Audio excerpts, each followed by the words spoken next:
So we'll study what is the concept of scientific research or objectives of scientific research or the nature of scientific research. So first we will start with the concept of scientific research বা বৈজ্ঞানিক গবেষণার ধারণা কি। গবেষণা কথাটি ইংরেজি প্রতিশব্দ research.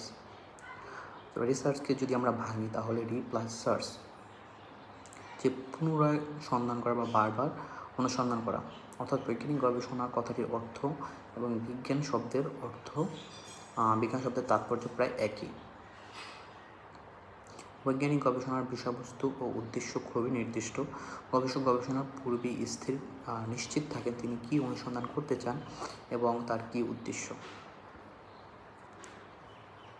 গবেষণা পদ্ধতির ক্ষেত্র গবেষক পূর্ব পরিকল্পিত পন্থা অবলম্বন করে থাকেন। বৈজ্ঞানিক গবেষণার বিষয়বস্তু স্থির করার সঙ্গে সঙ্গে গবেষককে স্থির করে নিতে হবে তিনি কী মেথড বা পদ্ধতি অবলম্বন করবেন এবং সেই পদ্ধতি ত্রুটিমুক্ত কিনা।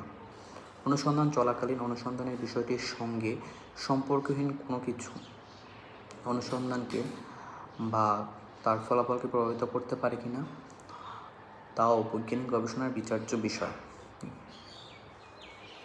অনুসন্ধানকারী গবেষক বিজ্ঞানী তার ব্যক্তিগত ইচ্ছা অনিচ্ছা পছন্দ অপছন্দকে কখনোই অনুসন্ধানের ক্ষেত্রে বা সিদ্ধান্ত গ্রহণে কোনো প্রকার প্রভাব বিস্তার করতে দেন না। বৈজ্ঞানিক গবেষণার বিষয়বস্তুর ক্ষেত্রে পরিমাপযোগ্য ও বৈজ্ঞানিক গবেষণার বিষয়বস্তু অধিকাংশ ক্ষেত্রে পরিমাপযোগ্য ও ব্যক্তি নিরপেক্ষ। Now what are the objectives of scientific research বা বৈজ্ঞানিক গবেষণার উদ্দেশ্যগুলি কী কী। বৈজ্ঞানিক গবেষণার মূল উদ্দেশ্য হচ্ছে নতুন তথ্য বা জ্ঞানের অন্বেষণ, এক সত্য থেকে আরেক সত্যের দিকে ধাবিত হওয়ার প্রয়াস। বৈজ্ঞানিক গবেষণার উদ্দেশ্য হলো আপাত বিচ্ছিন্ন বা সম্পর্করহিত বিষয় বা ঘটনাবলীর মধ্যে যোগসূত্র বা সম্পর্ক নির্ণয় করা। দুটি বিচ্ছিন্ন বিষয়ের মধ্যে সম্পর্ক স্থাপন করা বৈজ্ঞানিক গবেষণার অন্যতম উদ্দেশ্য। এই সম্পর্ককে আমরা কার্যকরণ সম্পর্ক হিসাবে বলতে পারি। যেমন দারিদ্র্য ও নিরক্ষরতার মধ্যে সম্পর্ক বিচার করতে গিয়ে দেখা যায় যেখানে দারিদ্র্য বেশি সেখানে নিরক্ষরতার হারও বেশি।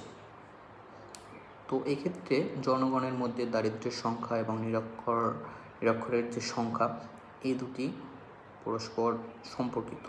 এটি তাদের ভিতর কার্যকরণ সম্পর্ক বলা যায় যে নিরক্ষরতার জন্য দারিদ্র্য দায়ী। বৈজ্ঞানিক গবেষণার সঙ্গে সংশ্লিষ্ট যে সমস্ত কনসেপ্ট বা ধারণা রয়েছে তার সর্বজন গ্রাহ্য সুনির্দিষ্ট সংজ্ঞা প্রণয়ন করা বৈজ্ঞানিক গবেষণার অন্যতম উদ্দেশ্য, কারণ এতে গবেষণার মূল উদ্দেশ্য ও বিষয়বস্তু আরও সুস্পষ্ট হয়ে ওঠে এবং গবেষণার মাধ্যমে সংজ্ঞার যথার্থতা প্রতিপন্ন হয়। যেমন আমরা একটু আগে যে উদাহরণটা দিয়েছি যে দারিদ্র্যের সাথে নিরক্ষরতার সম্পর্ক রয়েছে, তো একজন গবেষক যখন এটা নিয়ে গবেষণা করতে যাবেন তবে তার অবশ্যই এই দারিদ্র্য এবং যে নিরক্ষরতার তার সর্বজন গ্রাহ্য সংজ্ঞা তাকে প্রণয়ন করে দেখাতে হবে। বৈজ্ঞানিক গবেষণার আরেকটি গুরুত্বপূর্ণ উদ্দেশ্য হল গবেষণার জন্য প্রয়োজনীয় নতুন নতুন পদ্ধতি বা তথ্য পরিমাপ পদ্ধতির উদ্ভাবন করা।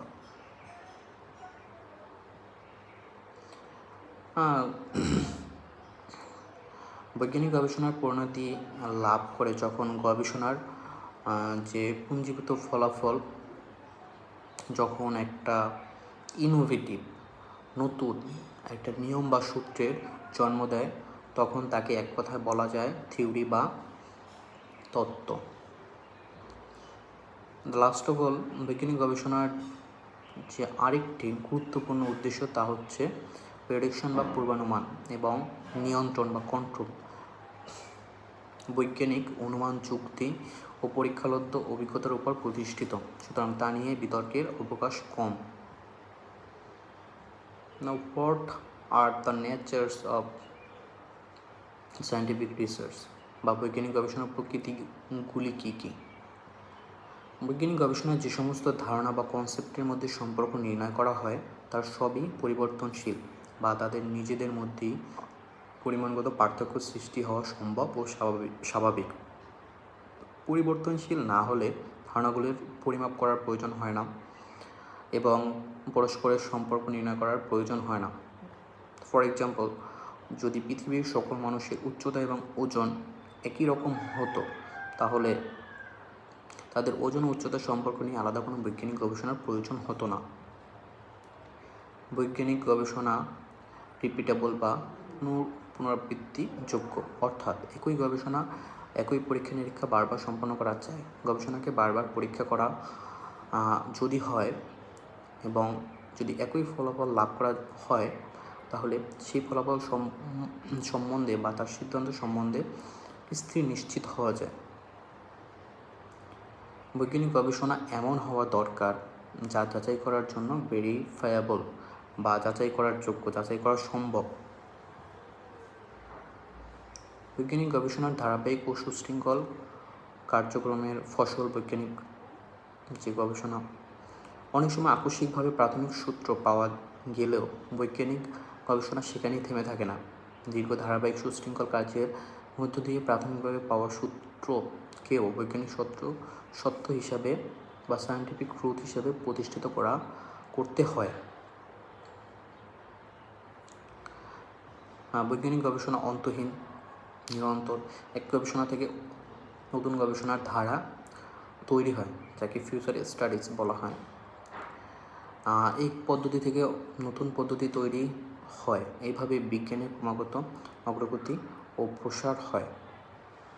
বৈজ্ঞানিক গবেষণা নৈর্ব্যক্তিক বা অবজেক্টিভ হলেও বিজ্ঞানীর প্রতিভা, অন্তর্দৃষ্টি, সৃজনশীলতা, বুদ্ধি, কল্পনা প্রভৃতি ব্যক্তিগত গুণাবলীর উপরও বৈজ্ঞানিক গবেষণা অনেকটা নির্ভরশীল।